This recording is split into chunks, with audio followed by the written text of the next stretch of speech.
محترم السلام علیکم ورحمۃ اللہ وبرکاتہ. وعلیکم السلام ورحمۃ الله. زما د ورور واده و. د نکاح په وخت کې د مولوي صاحب څخه خطبه هېره سوه. ما ورته وویل چې دا نکاح نه صحیح کېږي، ولې نورو خلکو ویل صحیح کېږي، څنګه وکړو؟ صحیح ده، خطبه ویل په نکاح کې سنت ده، خطبه ویل سنت ده، که پاته سي نکاح نه په خرابېږي، نکاح صحیح ده، نکاح ته مشکل نه لري. شیخ صاحب سلامونه او احترامات. د کور ګروي سود ده او کنه، دا مثلا بار بار بیان کړی ده. زموږ او ستاسې دغه مروجه ترتیب چې کوم دی دا ترتیب سود دی، دا نه دی جایز.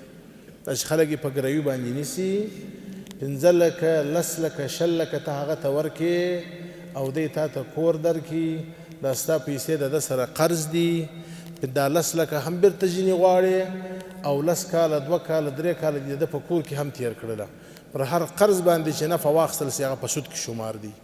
یو بیا بې وفا ورته وایي. بې وفا یو بل صورت دی چې د بخارا علماو جوړ کړي دي، هغه زموږ خلک اوس نه کوي، هغه مستقل صورت دی. علماو یو ګنجایش ور کړي دي چې مثلا کور ځینې رانیسه په 10 لکه باندې، کور یې ستا، پیسې د ده، خو تر هغه وروسته بیا دا خبره وکړي، تر سودا وروسته بیا دا سره ووایاست، ته ده ته ووایه، دی تا ته ووایي چې مثلا که هر وخت ما 10 لکه روپۍ پیدا کړې زه بېرته 10 لکه درکومه، ته به ما باندې دا کور بېرته په 10 لکه خرڅوې، دا به وفا بولي، هغه ګنجایش لري.